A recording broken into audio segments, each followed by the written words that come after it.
Salam Mbah Bagio dari Lampung. 2 hari lagi mau dipetik kayaknya ini teman-teman. Jadi mumpung belum dipetik, kita reviewkan buat teman-teman. Iya ya, ada hewannya. Kelihatan ya teman-teman ya.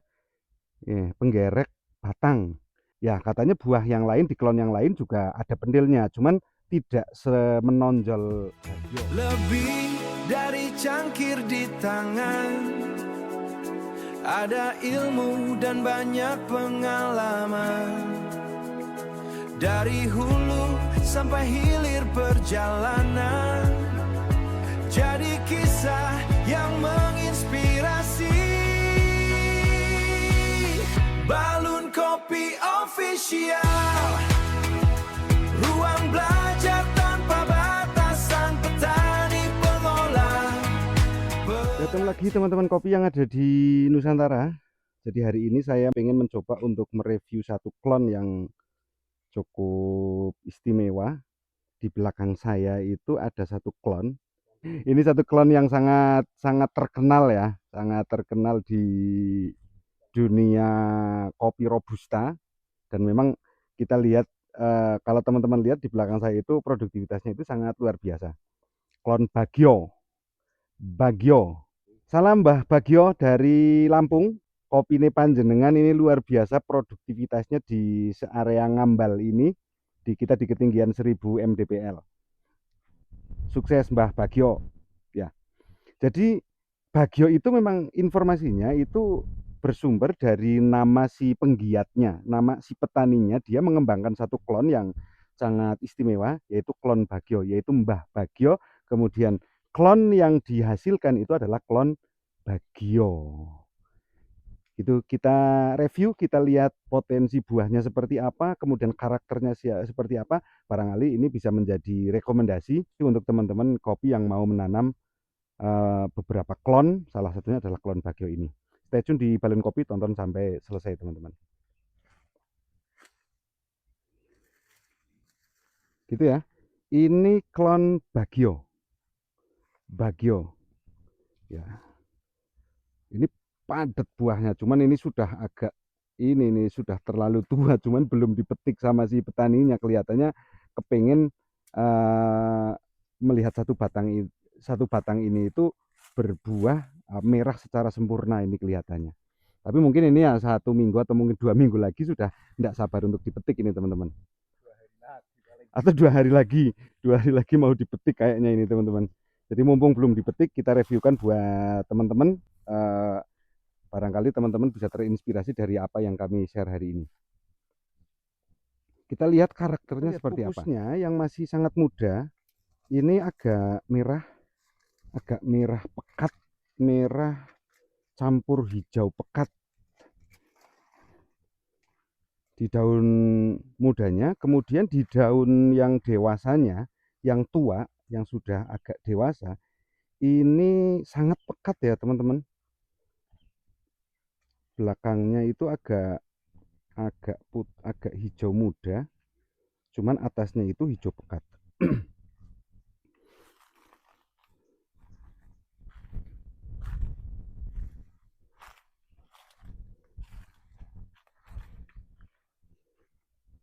Kemudian salah satu karakternya, coba kita lihat di sisi buahnya. Di sisi buahnya itu agak ada apa istilahnya ini teman-teman? Pentil, kalau saya katakan itu pentil. Ya, jadi buahnya agak ada pentilnya lah seperti itu. Itu salah satu karakter Bagio. Termasuk di buah yang sudah agak tua itu juga pentilnya masih sangat kelihatan. Mana tadi? Yang ini. Ya, ya katanya buah yang lain di klon yang lain juga ada pentilnya, cuman tidak semenonjol Bagio. Tuh, ini potensinya luar biasa ini teman-teman. Jadi ini kebetulan si petaninya itu kenapa ini kok entresnya nggak ada? Ya karena memang kebetulan entresnya itu laris manis teman-teman. Matur suwun Mbah Bagio, kopi ini panjenengan itu luar biasa dan entresnya laris manis dikembangkan oleh teman-teman kopi yang lain. Dan kemungkinan besar ini akan berkembang di wilayah sini dan beberapa wilayah yang lain, untuk teman-teman kopi itu menyambung klon Bagio ini untuk menjadi klon unggulan yang ada di kebunnya. Oke, kita lihat potensi bunga. Karena ke hari ini kebetulan kita di musim kemarau, jadi potensi bunganya itu cukup bagus, sangat-sangat bagus. Ini masih sangat muda ya, masih belum mekar, menunggu hujan karena kita masih di kemarau, di musim kemarau. Oh, coba kita lirik di di batang sebelahnya, di pohon sebelahnya ini juga Bagio. Ini sudah mekar, satu dua sudah mekar karena mungkin agak ada embun sedikit ya, sehingga ini memaksa si bunga untuk mekar. Dan ini potensinya bagus teman-teman. Ini potensi buahnya itu sangat-sangat bagus. Dan semoga di musim kemarau ini semuanya jadi teman-teman. Ya, jadi kemarau itu salah satu faktor yang bisa menentukan produktivitas si kopi. Khususnya di Robusta itu seperti itu. Jadi kalau kemaraunya bagus, ya potensi bunganya akan bagus dan semua bunga yang ada itu bisa mekar secara sempurna sehingga dia bisa menjadi biji yang baik. Menjadi biji yang baik. Kita lihat di sebelahnya itu entresnya cukup mewah ini teman-teman. Cukup apa namanya, Pak? Gacor. Entresnya itu gacor. Terus di Bagio ini saya tidak melihat, coba kita cek barangkali ada penyakit apa. Saya tidak begitu melihat potensi penyakitnya. Cuman tadi kita lirik agak, oh itu di atas. Ini. Ya, coba kita cek. Oke. Ini kemungkinan dia kena penggerek mungkin. Oh iya, penggerek. Iya, kena lubang. Kalau dikupas, oh ya masuk ke atine ya. Oh iya ada penggerek. Sebentar. Iya ada hewannya. Kelihatan ya teman-teman ya. Penggerek batang. Cuman ini penggerek batang seperti ini saya kira bukan cuma di Bagio dan hampir semua klon kopi ya akan berpotensi mengalami penyakit yang seperti itu. Karena memang penggerek batang, kemudian nanti juga dia akan menggerek si buah. Ini salah satu persoalan yang ada di petani kopi, khususnya di kopi Robusta itu akan seperti itu. Kita melihat cabang, kalau nggak salah ini cabang apa sambungan tahun kemarin, kalau nggak salah mungkin ini buah pertama atau buah kedua ini. Oh, buah ketiga. Ini sisa batang yang mungkin ini buah pertamanya, kemudian ini buah keduanya, kemudian sisanya mungkin ini untuk potensi tahun depan ini akan menjadi B3. Ya, akan menjadi B3. Oke, bagus, ini luar biasa ini teman-teman. Ini kemudian kita lihat batangnya sebetulnya tidak begitu di ranting apa siripnya itu tidak begitu kengkeng ya, tidak begitu kengkeng, termasuk di batang utama apa ranting utamanya juga tidak begitu kengkeng. Artinya dia memaksa ketika di bawahnya buahnya banyak, maka dia memaksa si ranting untuk dia turun seperti ini ya. Tapi ketika di batang yang agak gede, ini kelihatannya masih cukup lebar. Masih cukup lebar. Kalau saya coba hitung dari cabang ini ke sana mungkin ada 1 meter lebih sedikit, 1,4 meter. Kemudian cabang yang sebelah sana juga ya kurang lebihnya 1,5 meter lah. Artinya satu batang ini dia membutuhkan sekitar 2,5 meter. Ya, sekitar 2,5 meter. Artinya ketika kita bisa melihat cabang percabangan yang cukup luas ini berarti paling tidak ketika mau menanam ya kasih jarak yang ideal, kasih jarak yang cukup untuk space yang baik untuk satu klon Bagio ini agar dia matahari bisa masuk secara sempurna. Itu ya teman-teman. Coba kita cek di bawahnya. Wow, luar biasa ini. Ini sudah 90% ini merah. Katanya 2 hari lagi ini mau dipetik sama petaninya ini. Dan saya yakin ini potensi di tahun depan ini akan sangat bagus karena potensi bunganya itu sangat bagus, kemudian mataharinya cukup, dan semoga betul-betul tahun depan ini dan nanti kita reviewkan lagi tahun depan satu pohon ini potensi kemarau tahun ini seperti ini, nanti akan keluar buah seperti apa. Termasuk ini teman-teman. Coba kita cek buahnya. Saya mau coba satu buah Bagyo.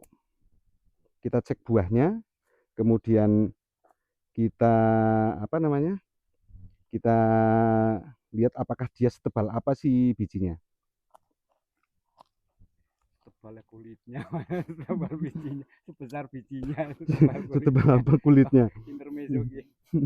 Agak tipis, masuknya tipis apa tebal ini Pak? Ini agak antara tipis dan miring Pak. Antara tebal dan tipis, jadi sedang lah ya, nggak begitu tebal banget, tidak seperti ada beberapa klon yang lain, kayak Vietnam itu kan cukup tebal, tapi ini lebih tipis daripada Vietnam. Terus kemudian buahnya, nah, buahnya itu agak bulat ya, agak bulat dan manisnya cukup ada aroma yang enak luar biasa ini teman-teman. Gitu.